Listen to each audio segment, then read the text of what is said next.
Kalau menurut gue itu tadi ya, kayak kalau lu mau sesuatu gitu kan, dan lo tahu you are good at it, selalu ada solusi dan berbagai macam cara. Gitu. Kecuali kalau lu udah melewati semua cara dan solusi, and then you found that you are not good at it, maybe it's time to.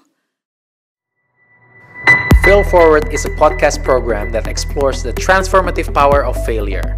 In each episode, host Christopher Tobing will delve into the best failure moments of individuals from various fields, uncovering the valuable lessons learned along the way. Hai semuanya, hari ini gue akan sama-sama sama Head of Product Communication at Gojek. Gue bersama Rosel Lavina Sujati. Hai Rosel. Halo Chris. Hai. Thank you banget udah ada di sini. I'm so happy to be here too. Di Fail Forward ini kita we're so blessed kedatangan orang-orang yang canggih-canggih, orang-orang yang jago-jago banget. But at the same time berani menyatakan they have failed before. Aduh, benar. Jadi pertanyaan pertama gue adalah, have you failed before? Many times. Benar. And get back up juga pastinya. Ya, soalnya maksudnya gini, one thing yang gue mau kita coba lakukan di Fail Forward ini adalah kita mau ngasih tahu orang-orang bahwa failing is a part of the journey gitu. Betul, setuju. Cuman sekarang failing part of the journey itu kayaknya masih seputar konsep, tapi realitanya orang-orang belum melihat nyata. Oh, yang lain juga fail kok, bukan hanya gua yang lagi fail sendirian kayak gitu. Betul. Mungkin satu hal, lu pernah merasa sendirian nggak pada saat failing? Sering banget sih. Iya. Sering banget, dan kadang menurut saya tuh wajar ya gitu. Tapi kadang tuh kita juga suka terkungkung sendiri sama pikiran kita sendiri. Yeah. Dan menurut saya tuh wajar banget. Cuman kita juga harus kayak iniin diri sendiri lah gitu, kayak hey wake up gitu, you're not alone gitu. Bener. Kan, dan harus ada wake up call juga. So itu juga mungkin the moment dimana kita juga butuh support system yang sangat kuat gitu ya. Bener. Untuk ngingetin lagi gitu. Kalau kamu di dalam udah berapa lama berkarir by the way? Aduh, ini tahun berapa? 2024 ya? 2024, walaupun baru bulan pertama pada saat kita produksi ini guys. Tapi 2024 artinya sudah berapa lama berkarir? It reminds me, Chris, kayaknya 18 years I think. 18 years, oke. Buat adik-adik silakan matematika. Aduh, sumpah berasa banget dewasanya. Gimana kalau kita bilang bener. Dewasa, diksi itu penting ya? Betul, dan sekarang tuh termsnya kita udah gak bilang tentang ada anak muda sama orang tua. Jadi apa nih? Orang muda. Betul. Jadi 18 tahun berkarir sebagai orang muda. Orang muda, benar. Kalau misalnya kita ngomongin besar-besarannya dulu deh ya. Pada saat masuk karir artinya di bidang communication. Betul, selalu di situ. Di dalam kenapa mulainya komunikasi, sementara kalau dipikir-pikir karena jago kah misalnya gitu ya. Atau justru karena udah geleng-geleng nih, jadi gue masih penasaran, gue akan jump in langsung aja deh.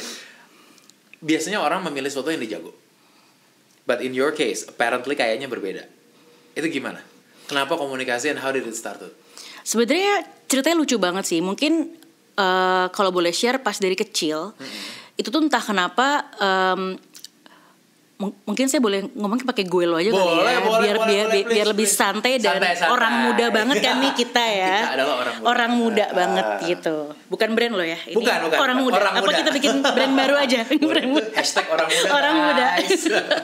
Nah, jadi mungkin pas masih kecil tuh mungkin sekitar SD segala macam tuh I had one cousin gitu ya, dan ada tetangga zaman kecil juga yang sering gue ajak main gitu ya. Dan entah kenapa tuh gue punya ide untuk kadang suka bikin majalah sendiri, bikin komik sendiri.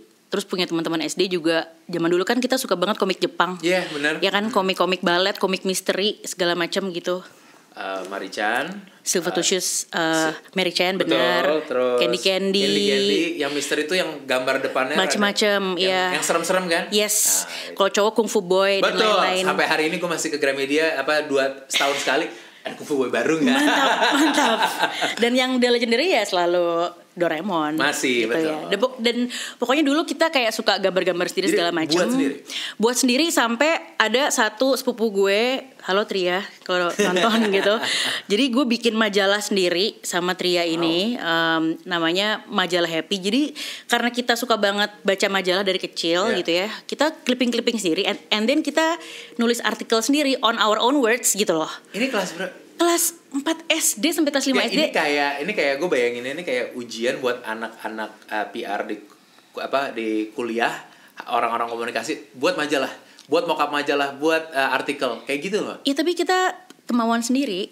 Jadi kita bikin, jadi kita di buku tulis kosong gitu ya. Dan kita bikin jilid-jilidnya sendiri gitu. Kita bikin kok episode sih? Edisi sendiri ya gitu. Jadi kita clipping sendiri, ada zodiaknya, ada gosip artisnya. Benar-benar kayak lifestyle magazine biasa gitu. Terus kita sewain ke keluarga, ke sepupu, tante, om, teman sekelas, satu hari Rp100 dan laku gitu. Jadi bener, iya lumayan banget. Jadi kita bikin komik segala macam. Ada teman-teman SD juga dulu sering kita mintain tolong untuk untuk pinjemin dan they also made it gitu loh gitu. Jadi suka banget yang kayak gini-gini. Entrepreneur nih. Business development mungkin bisa ya sekalian gitu kan. Atau mungkin tuh mereka ya kasihan juga kali ya, kayak mungkin gue maksa gitu. Jadi intinya kayak gitu. Terus saya juga punya kurang konsisten. Gue juga punya satu almarhumah sepupu gue dulu juga yang kebetulan tetangga juga. Dia dulu juga penyiar radio segala macam. Gue dulu sama dia sampai rekaman di radio zaman dulu Kompo ya, yang kayak gitu. Tape gitu kan.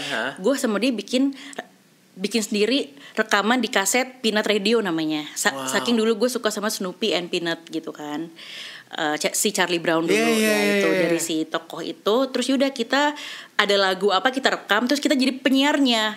Nah intinya dari situ sih kesukaan gue sama dunia namanya mungkin journalism, broadcasting segala macam. Nah mungkin saat itu gue tahun berapa tuh ya, kayak tahun late 90s gitu ya. Mungkin dulu belum terlalu banyak jalur karirnya segala macam, belum terlalu banyak pilihan gitu ya. Terus yaudah akhirnya pas gue SMA, of course gue ngambil IPS gitu. Nah tapi sayangnya gue nggak lulus nih untuk tes masuk ke universitas negeri gitu. Aduh. Padahal gue pengen banget lah untuk berkuliah di yang resmi di ilmu komunikasi di kampus negeri dong. Itu udah impian semua. Benar. Gitu. Apalagi SMA gue cukup oke lah dulu di SMA Digit gitu SMA Digit. Ini Digitnya yang mana nih? Selatan lah ya, segitiga emas lah di selatan. Jadi ya, salah satu antara tiga emas. itu gitu ya. Antara itu. Gitu, pride gue lah. Buat yang tahu tulis di komen. Tunggu. Gue ada beberapa hal ya, kayak lu udah sesuka itu, artinya udah sepengen itu dong. You really wanna get into a communication degree pasti. Iya, gue sesuka itu dari kecil udah sampai. Udah sampai lu buat majalah, buat bibit-bibitnya dari apa ya? Mungkin dulu karena we grew up dengan gue langganan majalah-majalah kayak kawanku gadis zaman dulu. Kayak kita gue lihat kios koran, kios majalah tuh gue seneng banget baca-bacain. Gue sampai pulang sekolah dulu di SD, gue nongkrong berjam-jam nunggu dijemput segala macem. Gue baca komik-komik segala macem kayak gitu. Kita dulu ke toko buku Gramedia bisa kan berjam-jam lu duduk. Gue bisa di drop nyokap gue pagi-pagi jam 10, dijemput gue jam 2, gue pulang nggak beli apa-apa. Ujungnya itu maksud gue. itu gue bisa kayak gitu dulu kan? Gitu. Nah tapi gue tuh kadang so curious bukan tentang kontennya aja, tapi tentang gimana ya nih orang kok bisa bikin kayak gini gitu. Kok bisa nulis kayak gini ya gitu. Tapi gue bukan penulis ya. Nah gue lebih ke situnya tentang proses pembuatannya, dunia publishingnya mungkin ya, something like that gitu. Cuman gue bukan penulis ya gitu. Jadi gue suka tuh bidang-bidang yang kayak gitu kan. Gue suka angle, gue suka creating the narrative. Lebih ke arah situ gitu dari kecil gitu. Ya udah terus akhirnya momen pada saat lo nggak diterima rasanya gimana dong? Maksud gue soalnya gue ngebayanginnya kalau udah sampai kayak gitu, I guess people have kutip, I don't know ya. If this was my case, gue bayanginnya orang di sekitar gue juga ini anak komunikasi banget nih. Karena kan yang lakukan kayak gitu. Pada saat lo dapetin maksudnya berita nggak masuk, I'm sorry, I have to ask, how did you feel? Hancurnya berkeping-keping ya, Chris. Mungkin gini, berkeping-keping is one thing, kalau tentang akademisnya gitu ya. Yeah. Tapi yang lebih menghancurkan hati gue saat itu adalah ketidaksanggupan gue untuk menghadapi saat itu orang tua gue, karena saat itu I had the responsibility juga sama kakak gue untuk membantu perekonomian keluarga gitu.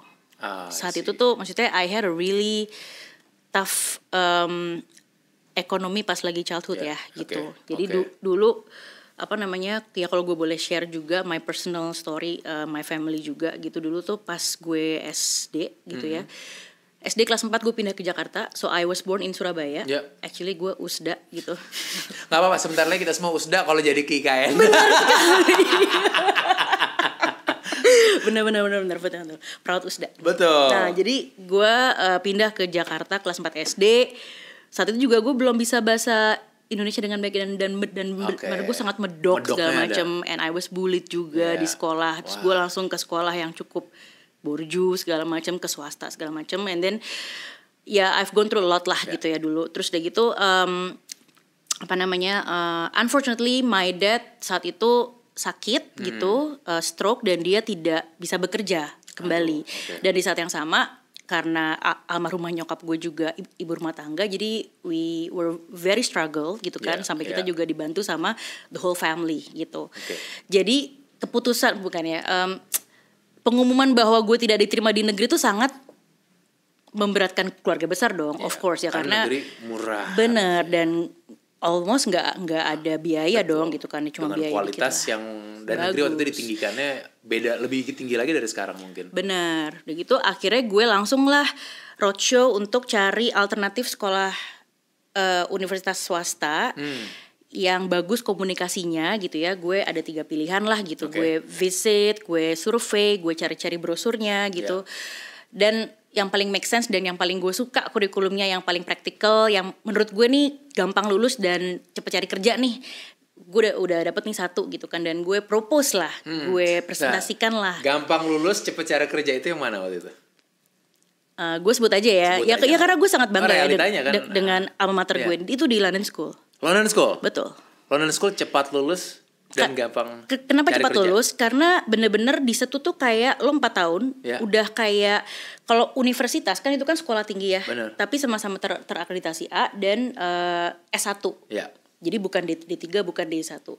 Dan itu tuh Senin sampai Jumat lo kuliah kayak orang kerja jam 9 sampai jam. Jadi kalau universitas atau kampus kan ada jedanya, lo ada jam nongkrongnya, lo nggak tahu nanti lo akan ada absen segala macam gitu. Jadi 4 tahun lo dijamin lulus kalau lo nggak bolos-bolos aja gitu. Jadi ya itu, jadi akhirnya memutuskan gue mau apply ke sana. Mau apply ke sana, tapi sebelum ke sana ya gue ada dapet hambatan lah gitu. Tapi yang gue sangat cukup terpojok saat itu adalah gue nggak bisa memilih jalur gue gitu kan. Itu adalah hal yang tidak gue mau kan gitu. Dan gue tidak punya kebebasan saat itu ya, karena gue nggak ada liberty untuk memilih kan saat itu. Gue nggak punya uangnya untuk kuliah segala macam. Dan alhamdulillah saat itu almarhumah nyokap gue ya, dia step in, akhirnya dia bilang yaudah kita cari sama-sama gitu uangnya gitu. Jadi yang tadinya keluarga besar kan minta tolong. Iya gitu. Yaudah akhirnya kita jalanin itu sama-sama lah gitu. Dan akhirnya ya bisa ya, alhamdulillah lah gitu, dengan segala macam perjuangan dari nyokap gitu, dari gue, dari kakak gue juga gitu. Jadi ya kita sana sini lah gitu. Itu benar-benar salah satu rock bottom moment lah. Nyokap kalau boleh tahu pada saat itu? Nyokap itu kan gini ya, dulunya dia wanita karir ya. Dulu dia sekolah, sempat sekolah di Jerman, sempat sekolah IT di Jerman, sempat graduate dari sana, sempat kerja sebentar di Jakarta. Tapi setelah menikah dan punya anak di Surabaya, dia full jadi ibu rumah tangga. So jadi dia udah nggak ada lagi dong knowledge dan bertahunan nggak? Udah tahunan. Akhirnya dia banting tulangnya, udah benar-benar dia jadi agen asuransi, jualan MLM, semua Chris, kayak jualan daster, jualan cookies, kita Ini zaman no Tokopedia, no e-commerce segala macam, kayak kan? Bikin kue kering gitu-gitu dijual kayak gitu. Jadi everything dikerjain, naik turun. Dan dulu kami dulu nggak punya kendaraan ya, kayak naik turun metro mini, bus segala macam, itu our everyday life gitu. Jadi kayak I witness ini namanya perjuangan, dan itu juga yang membuat gue kalau mau ngomongin dikit soal women empowerment ya, kayak ya bener, seorang perempuan tuh lu nggak bisa depend on others gitu, lu harus pinter sendiri di atas kaki lu sendiri, lu berjuang sendiri gitu, udah gitu. Jadi everyone tuh butuh pendidikan yang bagus gitu. Lu nggak bisa depend on your family, your wealth, lo punya warisan apa, lo harus berjuang sendiri, berpendidikan. And then ya udah gitu. Jadi dan lu witnessing itu sendiri kan? Gue witness. Jadi gini, gue tuh dari dulu, dari kecil, dari sekolah, gue nggak pernah masuk ranking 10 besar memang. Gue nggak pernah a superstar in the class. Sampai guru gue di SMA pernah ngomong sama gue, Rosel, dan gue selalu dibandingkan sama kakak gue yang notabene cuman beda 2 angkatan sama gue. Dan kita selalu satu sekolah dari TK sampai SMA. Kakak gue anak IPA, juara 3, ranking 2, ranking 1, segala macem. Ada guru kimia gue cuman bilang sama gue, kamu beda banget ya sama kakak kamu, gini. I always heard it every day gitu ya. Tapi sampai ada satu guru yang menurut gue dia objektif banget, dia belain gue, dibilang gini, oh enggak pak, dia itu memang beda sama kakaknya. Rosel itu can never be a book smart, but someday she will become a street smart. Dia bilang gitu. Ada orang tuh nggak harus book smart, tahu nggak sih? Yang textbook smart, yang Ivy League. Ivy League, lu go ke universitas bagus-bagus, itu bagus ya. Tapi lo nggak kuliah pun, lo gedenya karena networking, lo gedenya, lo bagusnya karena lo kreatif, itu juga bagus gitu loh. Bener. Dan mungkin gue yang jalur itu. Dan lo ada guru yang ngomong itu depan lo tuh menurut gue juga sebuah malaikat momen sih. Ada yang, maksud gue kebayang lo lagi ada guru gitu tuh, ada yang ngebelain di masa-masa SMA kan. Iya banget. Dulu gue masih gak ngerti apaan dah book smart sama street smart gitu. Dulu gue masih gak ngerti, cuman akhirnya I reflect back and itu ya bedanya gitu. Jadi dulu gue sangat kecil hati ya, apalagi pas gue masuk ke ke communications firm yang sangat bergengsi banget lah gitu, yang gue magang dan I was born and bred there gitu. Cuman gue yang dari universitas swasta gitu. Yang lain tuh ya dari universitas negeri atau enggak dari luar negeri lulusannya. Gue bahasa Inggris juga paling jelek gitu. Gue suka editan dokumen gue yang paling banyak merah-merah yang teknisnya gitu. Gue sering dipanggil juga, sering ditegur sama supervisor gue. Karir awal. Gitu. Cuman gue sampai diikutin kelas bahasa Inggris, kelas cepat gitu kan, segala macam sama salah satu konsultan yang lain gitu, yang juga have the lowest score on English gitu. Tapi yang nggak apa-apa gitu, gue seneng karena gue lihatnya gini, this is my weakness, tapi gue bersyukur karena gue tahu kelemahan gue, dan gue dibantu loh sama kantor gue untuk excel untuk mempercepat ini gitu loh, ya kan, dan gue dapat fasilitasnya gitu. Jadi jangan itu sebagai weakness yang don't dwell on it gitu loh. Kalau ada orang ya yang di posisi serupa, atau kayak mungkin lu pernah punya tim, ini kita jumping sedikit ya, di mana momennya serupa, lu tuh kurang bagus di sini, lu gue sekolahin, tapi dia malah down, aduh gue kurang bagus, gue kurang apa. Gimana caranya supaya have that mindset atau punya that kind of tenacity kayak lo yang bisa, ini kelemahan gue dan how to fix it, dikasih, let's go. Kayak, karena ada orang yang malah dwelling too much, and how do you get out of dwelling? Saat itu juga gini ya, mungkin orang tuh beda-beda ya. Pasti ada juga orang yang dwellnya lama atau mungkin malah tersinggung dikasih kursus atau dikasih kelas atau dikasih mentoring session tambahan. Kalau dikasih parfum gimana? Dikasih deodoran gitu. Deodoran kamu gitu kan misalnya. Iya benar sih.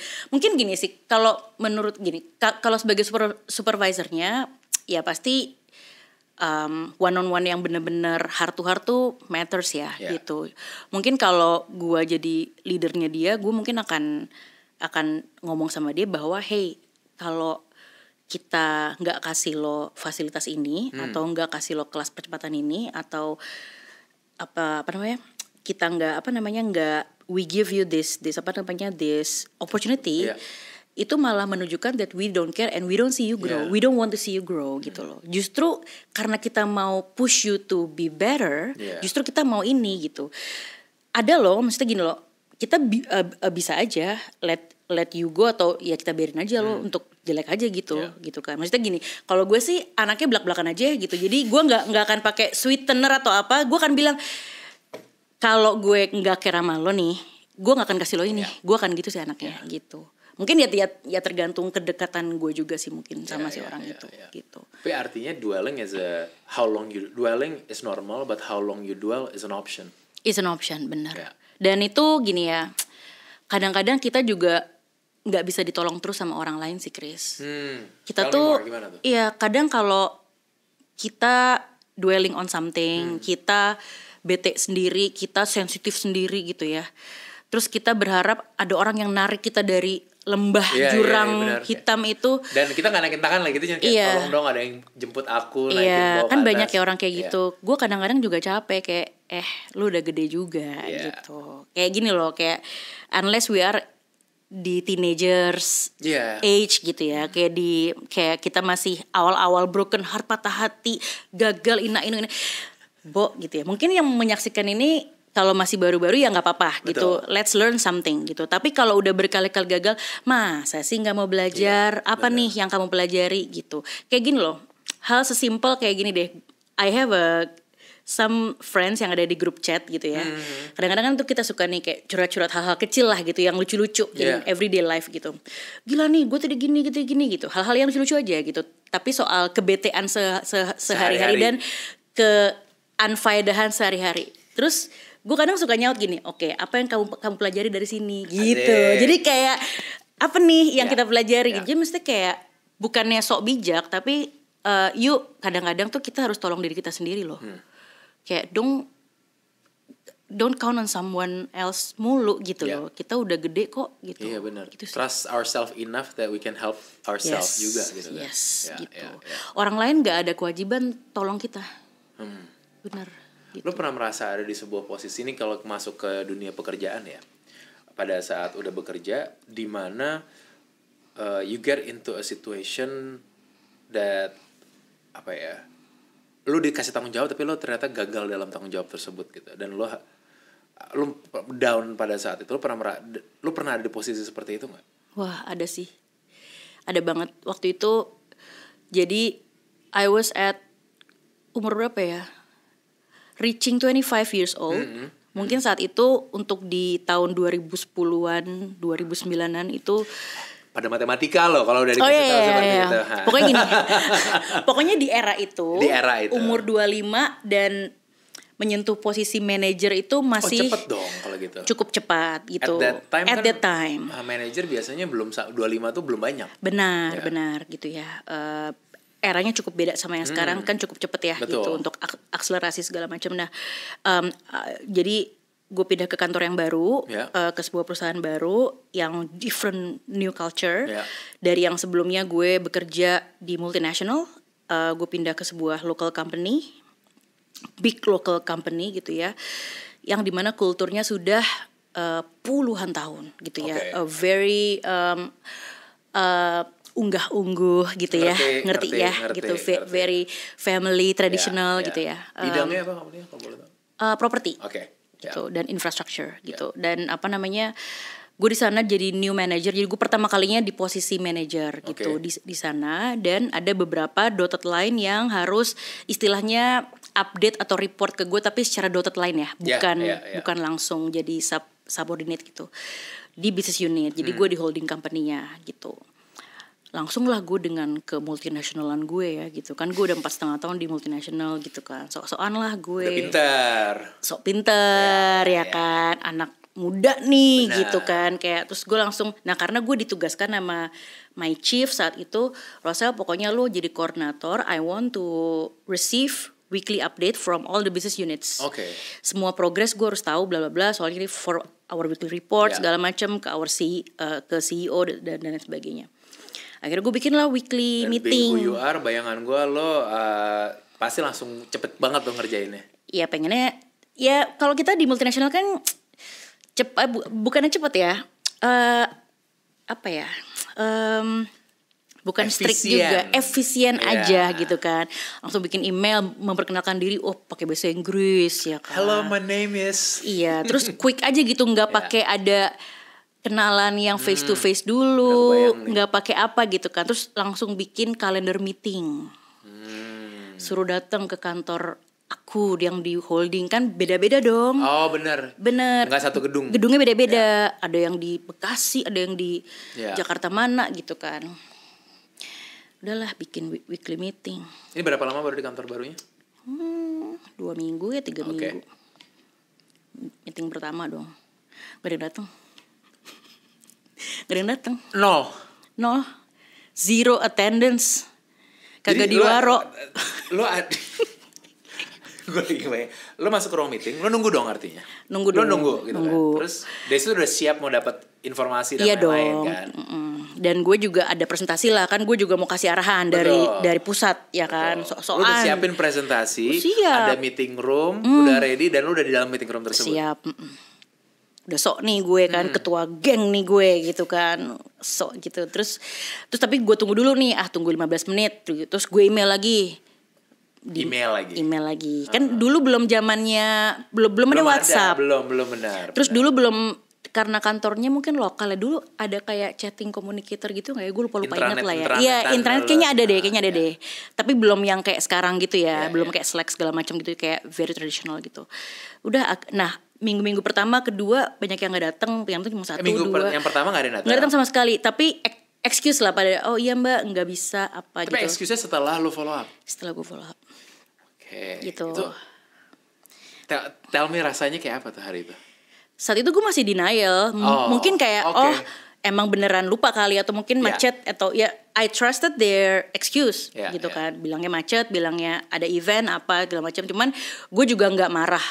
Kok nggak bilang sih gitu, gitu ya. Mungkin bentrok aja atau apa. Minggu depan? Berulang nih gitu terus sampai 3 kali lah gitu. Gak ada datang lagi? Datang tapi cuma 1, terus ada yang telat. Atau berapa misalnya? 4 kali. Harusnya berapa orang yang datang? 7.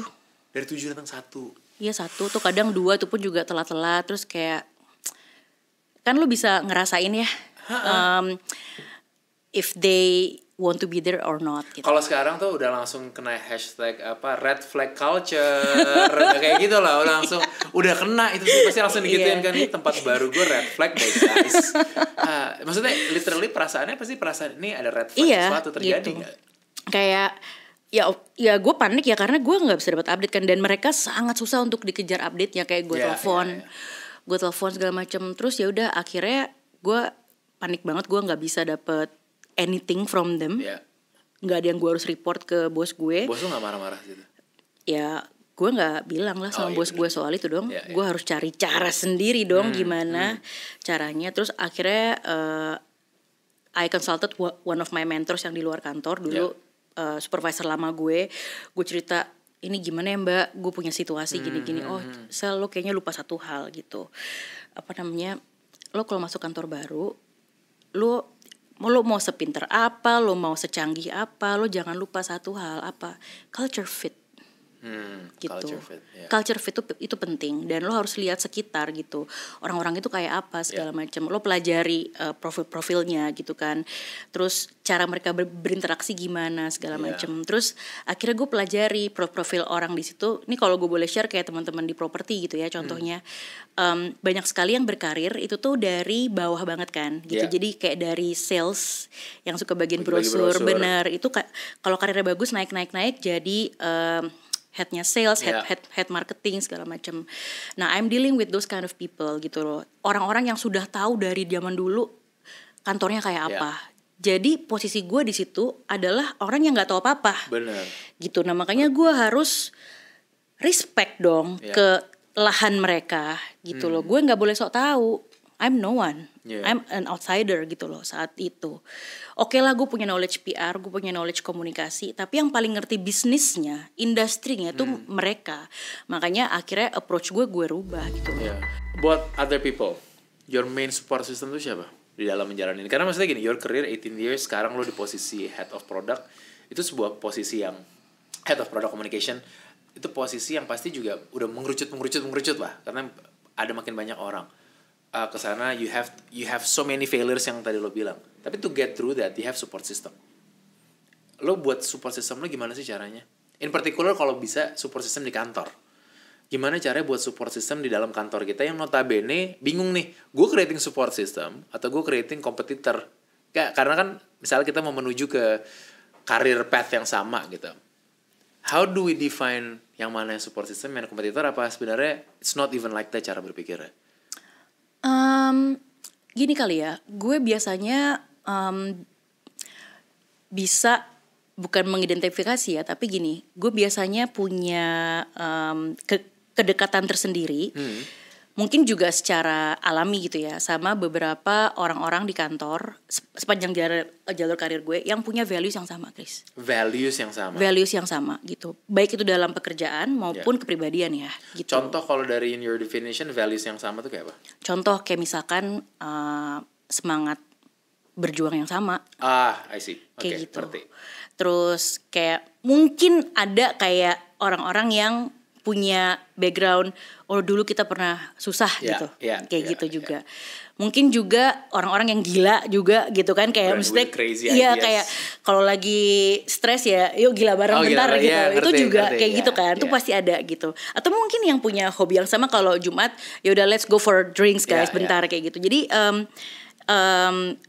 alhamdulillah gue selalu nemu teman-teman atau orang-orang yang kayak gitu di tiap kantor, dan juga ada yang sampai sekarang tuh kita deket gitu dari zaman kantor gue pertama sampai sekarang we became best friends, yang dari kolega sampai best friends gitu. Jadi ya alhamdulillah ya gitu. Jadi kita bukannya jadi kompetitor gitu, malah kadang we support and ini kayak apa ya, ngasih referensi kerja di tempat yang baru segala macem gitu. Terus advice soal kerjaan juga gitu. Jadi ya itu sih. Pernah berkompetisi against your best friend gak di kantor?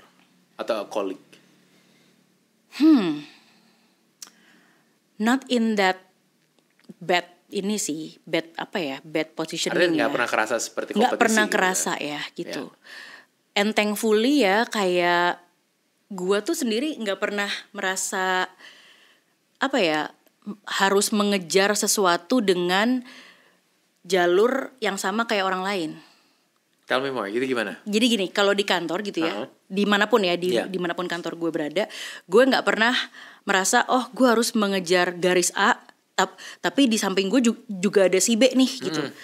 Gue mengejar garis A selalu dengan keinsecurean gue, tapi gue sanggup gak ya gitu. Bukan I'm against someone else, but I'm against myself gitu. Jadi penyakit gue adalah ketidakpedean dengan diri gue sendiri. Oh gitu. Ngerti kan? Bukan dengan tapi si A bagus banget ya gini. Ya ada kayak gitunya, cuman gak pernah towards something finish line gitu. Tapi in a way it's a bit better, dimana selalu apa ya? Artinya kan I need to be better than yesterday daripada I need to be better than her, someone him else, gitu kan. Kalau insecure akan orang lain itu ada banget ya Chris. Itu sering sekali gue rasakan. Itu juga. Wah banget. Karena gue sampai gini, gue pernah ada di masa seperti yang gue bilang ya, gue dulu tumbuh pas zaman kecil. Ya ini sebuah ironis juga kali ya. Ya kayak tadi lah, gue kalau public speaking segala macam, gue juga masih suka gagap segala macam. Kalau terburu-buru, kalau nggak siap, gue masih suka gagap segala macam. Dan kalau lagi pandemi segala macam kan, kita harus meetingnya online segala macam gitu kan. Ya itu gue kadang masih suka gugup segala macam gitu. Jadi gue harus prepare myself extra gitu. Dan kadang gue suka merasa insecure sama diri gue sendiri. Ini gue oke nggak ya ngomongnya tadi, gue udah bener nggak ya presentasinya kayak gitu. Nah ketidakpercayaan diri gue sama diri gue sendiri itu kadang it kills me gitu. Well, satu hal yang menurut gue canggih adalah lo di dunia komunikasi tadi ada kegugupan seperti ini, but you push through all the time dong artinya. Karena ini ibaratnya di sebuah dunia di mana lo diminta untuk berkomunikasi terus-menerus gitu lah. Aneh kan? Aneh kan? Sedikit itu kayak aneh, bukan ya udah deh karena gue lemah di situ, gue ke tempat lain gitu lah yang gak ada manusia gitu kan. Iya makanya kayak gini, karena gue ngerti as I learn gitu ya di dunia komunikasi, communications industry ini bukan sekedar berbicara. Betul. Karena I craft words dan naratif tentang creative angles gitu kan. Gue suka membuat plan untuk komunikasi, gue suka mitigating issue, gue suka gimana caranya membuat messaging segala macam. Jadi it's not all about talking gitu loh. Ya kadang malah I prepare someone else to talk, betul, not me, right? Malah banyakan gitu. Seperti itu mungkin. Bener gitu. Jadi gue tidak merasa ini sebuah hal yang menghalangi gue sih untuk berbicara gitu. Walaupun kadang-kadang you need help. Benar, dan itu tidak menyurutkan semangat gue sih gitu. Nice. Kadang banyak sih kayak dosen gue juga dulu ada yang ngomong gitu pas gue lagi public speaking, karena ada kelas juga kan buat pidato gitu kan. Terus gue masih gagap segala macam. Terus dia bilang, "Kamu yakin mau jadi PR?" "Ya yakin." Maksudnya and gue ke terapi juga gitu, for speech therapy segala macam. Gagapnya ini mulai dari kecil. Dari kecil. Oke. Mungkin karena sebenarnya gue sekarang juga masih cari tahu sih the root cause. Maybe ada PTSD, mungkin gue juga nggak tahu. Tapi ini out of my league juga ya. Gue juga masih harus mencerna. Tapi gue nggak mau buru-buru lah. Maksudnya it's not harming juga kan segala macam. Jadi ya udah just take it Yang satu-satu gue aja. gue mau angkat topik sama lu adalah, gue cukup yakin dosen itu bukan the only one yang pernah menanyakan, lu mau jadi anak komunikasi, padahal lu gagap. Atau questioning your dream, questioning your goals. Banyak sekali. Karena satu hal ini gitu loh. Iya. Tiap kali ada itu, gimana caranya lu ngelewatin that conversation maksud gue?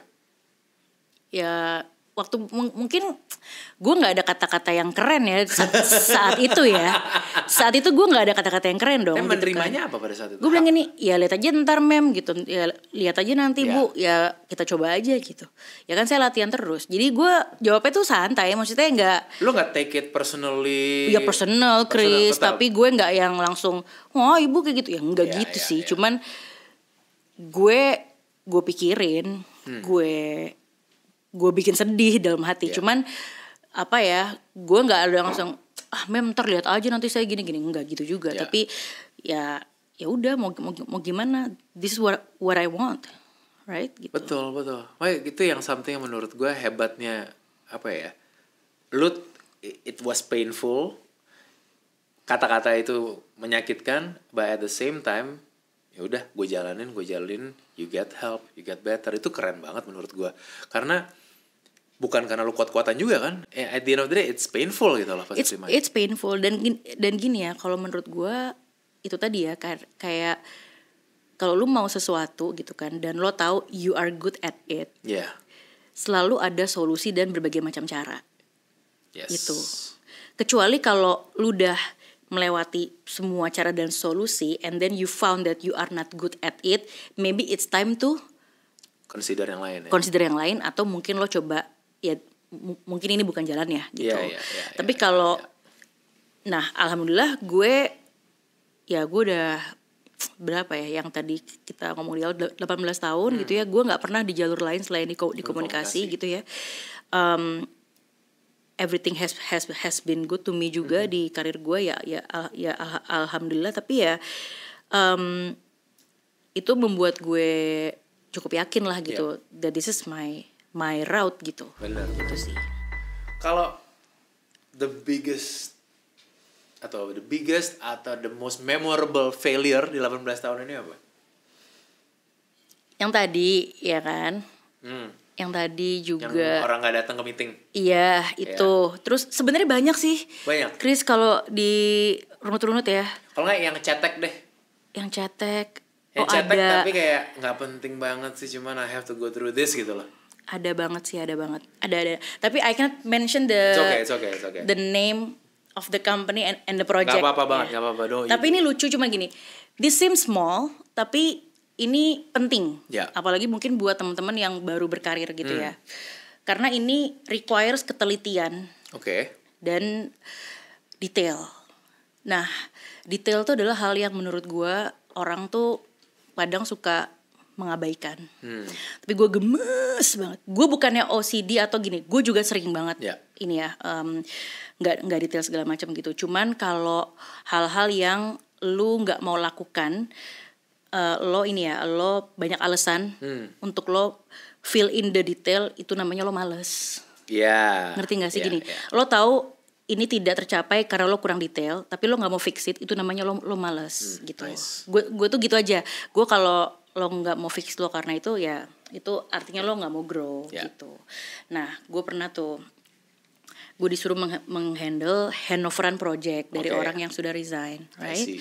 Ini adalah salah satu project cukup besar lah gitu ya, cukup crucial klien lah gitu ya, gitu.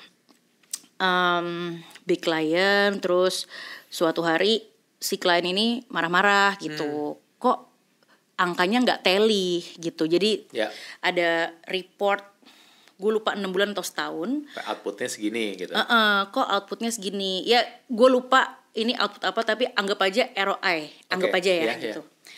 ROI-nya kok segini, kok nggak tally gini, can you please recalculate gitu.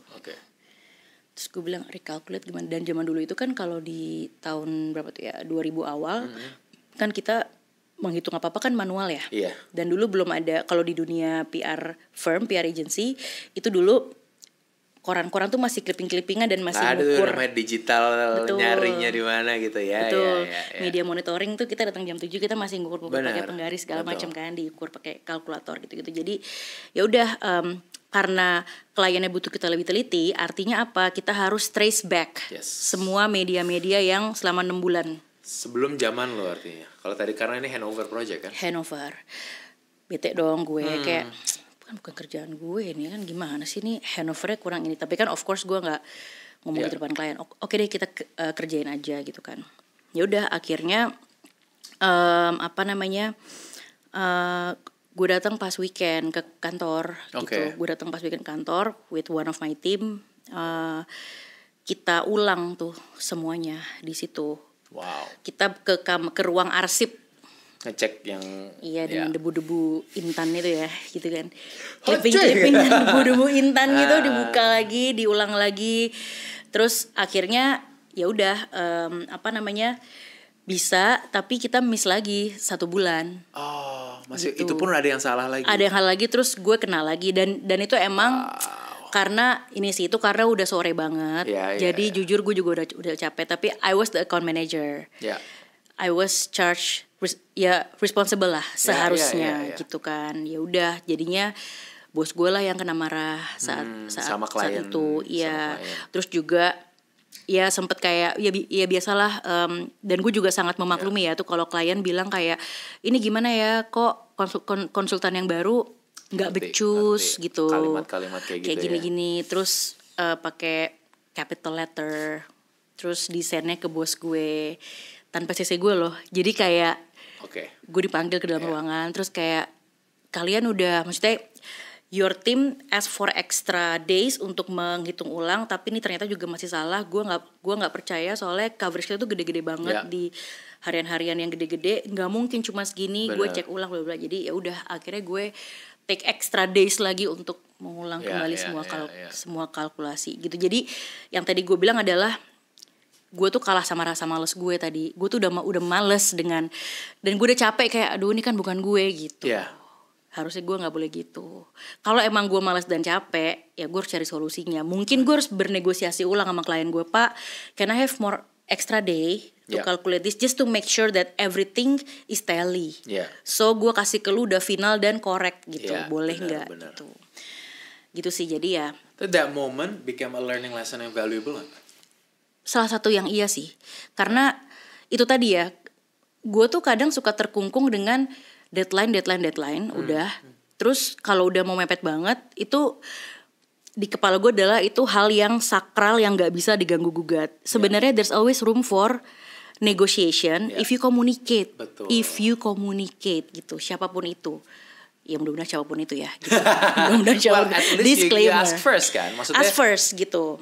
Atau selalu ada hak untuk bertanya duluan. Bener, gitu. Cuman ya jangan tiba-tiba lu deadline jam 4 kurang 5 itu mah kurang aja.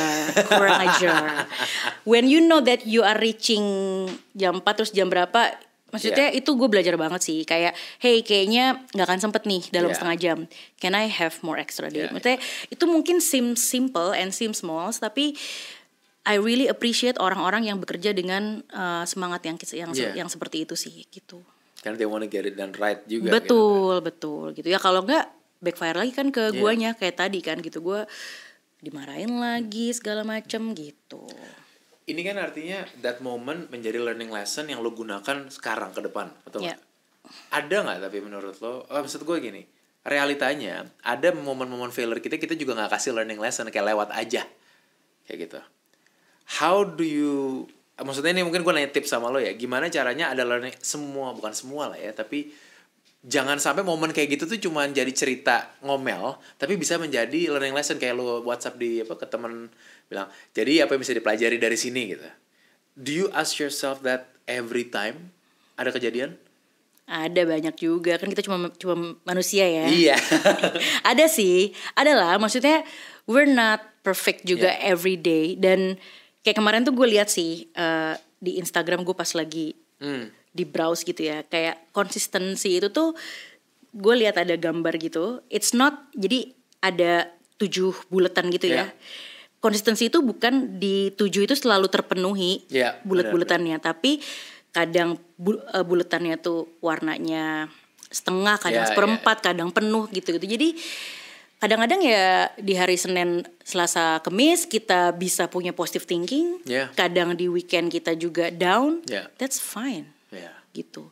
Kadang kita juga nggak belajar dari failure, just this is just not my day. That's fine. Gitu. Kadang kita juga mengutuk hari tersebut atau kayak, aduh emang gue tuh emang gak becus ya, nggak apa-apa juga. Just own it gitu. Tapi jangan lupa gitu kalau itu nggak valid selamanya gitu. Itu aja. Dan kadang-kadang gue malah percaya ya, hari dimana lo fail nggak usah langsung mikirin faedahnya. Benar. Jangan di hari itu gitu loh. Benar. Hari itu ada grieving dulu nggak apa-apa. Nggak apa-apa. Kalau mau kasih sehari, seminggu, sebulan, tapi one day look back. Benar. Baru di momen yang lo udah lebih lega gitu loh. Justru Chris, gue malah curiga sama orang-orang yang terlalu positif. Iya gak sih? Gue kayak sangat ini ya. Maksudnya gue sangat bukan ini ya. Ketabrak. Amin. Iya, gitu kan, masih kayak, untung cuman tangannya buntung gitu kan nggak mungkin ya. Gitu kayak nggak sih. Gue juga I embrace failure juga sama apa ya, hal-hal yang sorry tuh cuman kayak shitty juga gitu. Kayak gue kadang-kadang macet nih, udah bete banget nih, rumah gue jauh, that's it. Gitu. Iya emang rumah gue jauh gitu. That's it gitu. Emang gue berangkat kurang pagi, that's it gitu. Fine gitu. Ya udah. Mungkin ya besok-besok ya udah deh, kalau gitu gue berangkat ke Senayan, ya berarti 2,5 jam kurang gitu, kayak gitu. Jadi, dan kadang-kadang I think that's true juga ya, dimana artinya learning about failure nggak harus selalu jadi happy, jadi apa, kadang-kadang yang tetap bete, tapi kayak udahlah gue tahu, tapi next time I can do better dengan berangkat pagian gitu aja udah. Walaupun perasaan betenya ya nggak apa-apa. Dan emang harus dirasain gak sih semua itu? Iya sih. Kayak kalau kita nutupin kan. Bener, lu kayak moles-moles perasaan jadi nggak sehat juga. Iya. Kayak sok-sok paling tahu psikologi. Tadi si paling bahasa Inggris tadi kan. Sekarang si paling tahu psikologi. Si paling multinasional gitu. Sekarang si itu gitu. Kalau tapi ini, lo adalah seorang yang di dalam komunikasi, ya. You have a challenge there sendiri kayak gitu. Kalau di tim lo, tapi kalau ada orang yang ngasih feedback ke lo, atau ada orang yang mau bilangnya gimana ya, mereka nggak puas sama pekerjaan lo, artinya how do you welcome them? Atau lo malah yang apa ya, realitanya they need to work with me, adjust gitu. Kalau gini, kita kan biasanya kalau di semua perusahaan kan selalu ada performance feedback review gitu ya, session gitu. Kalau gue ada nilai yang kurang memuaskan tentang diri gue sendiri or even tentang my team, dan biasanya kalau itu very concerning gitu ya, separately gue pasti akan reach out separately untuk discuss what can I do better or my team can do better gitu loh. Jadi atau mungkin gini, at first kadang kalau misalkan gue melihat itu kayak masa sih gitu, itu ada. Maksudnya kalau hal-hal atau tipe-tipe orang yang itu juga ada gitu, kayak contohnya gitu tuh ada gitu. Cuman kalau emang based on facts gitu, dan emang ada contoh-contoh yang emang kita juga alami dan kita akui gitu, ya pasti gue akan ini sih, akan follow up. Dan menurut gue itu adalah Lu berani tapi ruang following pengembangan. up about your own mistakes. Gue malah seneng loh, maksudnya kayak karena kalau kita dapat feedback yang bagus terus malah aneh gak sih? Gue malah Kan ada orang yang kayak feedback bagus terus kayak malah nyarinya gue hanya menanya feedback kepada orang-orang yang kemungkinan besarnya ngasih gue good feedback. Oh enggak sih. Gue kalau ya di kantor gue sekarang dan dimanapun juga kita minta feedback ke orang-orang yang bekerja sama kita, yang bersinggungan dalam project ya. Jadi kan can be good, can be bad experience. Betul. Gitu. Dan kayak kalau gue hold one-on-one session monthly sama my team member gitu ya, gue selalu punya structure tuh, kayak what I learned in the past 1 month, everything ya, kayak walaupun mau tentang project, mau tentang your personal mood segala macam, terus your feedback to me, my feedback to you segala macam, terus apa sih kayak what do you want to stop, what do you want to learn, kayak gitu-gitu.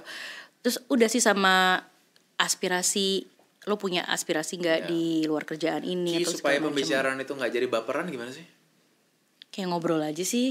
Malah make it super casual ya. Iya. Dan bahkan tuh kadang beberapa tim member gue baik itu di kantor sekarang maupun di yang dulu ya, kadang tuh suka mistaken that session sebagai project update. Padahal jadi pada masa jadi it ini projectku Mbak ini kayak Mbak nih update gini-gini. Bukan ini. Iya. Let's just talk gitu. Gue pengen tahu lo lagi ngapain, lagi sibuk apa, gimana your mood, gimana your ini gitu-gitu. Jadi terus dari situ pun gue juga jadi tahu, oh lo pengen sekolah lagi ternyata, oh dia pengen bantu orang tuanya bukain bisnis warung atau apa. Jadi gue tahu dong, oh jadi gue bisa planning juga for their growth planning, right? Gitu sih. Keren. Kalau dari segi doing it for the company, karena saya communications, one thing that I know adalah jangan sampai salah. Itu kayak sebuah tematik lah, kayak maksudnya we have to do that. Obviously semua lini bisnis ya, tapi the right strategy, the right execution dan lain-lain. Pada saat ada kesalahan, misalnya ini gue nggak mau nanya tentang kesalahannya apa, tapi misalnya ada kesalahan, something didn't go right based on your strategy, how do you handle that kepada diri sendiri ya? Maksudnya regulating diri lo gimana supaya you can go through that moment gitu? Menurut gue kuncinya 2 ya. Yang pertama untuk ke diri sendiri, kita tuh harus punya capability untuk meregulasi emosi. Regulasi emosi. Iya, itu tuh yang paling susah sih, Chris. Kalau di gue sendiri, gue juga masih struggling on that gitu ya. Gue juga masih suka punya temperamen yang masih nggak balance lah gitu. Nah yang kedua, when it occurs gitu, menurut gue kalau secara profesional dan secara ke eksternal, you have to own it. Own it and fix it. How to own it? The first thing to do to own it itu apa? Let's say misalkan kita menjadi juru bicara gitu ya, and then kita salah bicara, mau baik itu soal data atau mungkin di sebuah isu atau sebuah krisis, we were seen not being sympathized gitu tentang suatu kejadian gitu. Mungkin di beberapa jam setelah itu atau di 1 hari setelah itu, as quick as possible you have to fix it gitu. Bahwa statement yang saya keluarkan sebelumnya, that wasn't in the right motion, gitu kan. Saya belajar bahwa itu tidak seharusnya saya sampaikan dengan cara seperti itu, gitu kan. Saya meminta maaf, gitu kan, apologize, and then say in a better way. Jadi apologize, fix it, dan do it as fast as you can. Yes, gitu sih. Kalau buat regulating emosi gitu ya, what works for you? Maksudnya obviously kan tadi dibilang memang it's still in the process of learning gitu ya. Tapi so far yang buat Rosel cara ini works buat Rosel. Itu yang kayak apa misalnya? Untuk regulating emosi. Gue satu hal sih, ini mungkin juga masih gue pelajari ya. Kadang tuh kita tuh yang bikin kita emosi kalau di gue adalah it's all about me. Dampaknya ke gue. Bikin gue sakit, bikin gue kecewa segala macam. Nah, kadang yang bikin gue untuk bisa belajar meregulasi emosi adalah, Rosel, this is not only about you. Coba kamu berpikir dari sudut pandangnya Chris ya. Apa yang lagi Chris alami gitu. Mungkin Ini contoh, mungkin Chris telat jemput kamu tuh karena coba lihat dulu dia tadi dari arah mana. Coba lihat dulu dia nggak bisa dihubungin, baterainya tinggal berapa. Coba pas tadi kamu marah-marah, kamu kasih dia kesempatan bicara atau tidak gitu loh. Jadi you have to see it from a different perspective gitu. Jadi dan harus mikir dulu, lu nggak boleh ngomong tek. Jadi you have to step back and then you have to think from other perspective gitu dari orang lawan bicaranya gitu. Jadi dan di situ works emosinya keregulate, meredam, iya gitu. Nice. Gitu sih. Okay. Wow, thank you so much ya. I think I got lots and lots of buat gue sebenarnya my own personal notes cara gue mau handle things, malah gue dapet tipsnya banyak banget kayak gitu sesama orang muda ini kayak gitu. Aku yang thank you so much juga udah diundang. One last question yang kita selalu tanya di sini, artinya how do you define fail forward? Fail forward menurut gue adalah it's a journey. It includes bends, curves, hurts that define success. Gitu. Jadi itu adalah something yang to enjoy sebenarnya gitu. Jadi gue pribadi gue nggak gini, suksesnya sendiri itu adalah penting ya gitu. Tapi kegagalan dan jalan menuju ke sana tuh juga jauh lebih penting dan indah buat dinikmati juga loh gitu sih menurut gue. Thank you banget Rosel. Thank you banget. Kalau ada yang mau connect sama kamu, are you on LinkedIn? Where can they connect with you or where they can see some of your updates itu di mana? Yes, aku ada di Instagram sama di LinkedIn. Instagramnya di @roselsu SOE. Okay. Kalau di LinkedIn just find me Rosel Lavina Sujati SOD. SOED. Oke, kalau gitu. Rosel, thank you so much. It's a pleasure. Semoga semua yang ada di sini atau yang lagi dengerin bisa dapat something. And if you do, please comment. If you do something, please connect with Rosel and say thank you to her karena she's doing it out of her own will untuk bantu kita semua yang lagi in the journey of failing forward. Thank you guys. Thank you so much juga. Bye. Thank you Chris. Thank you semua. Thank you banget ya. Makasih. Aduh.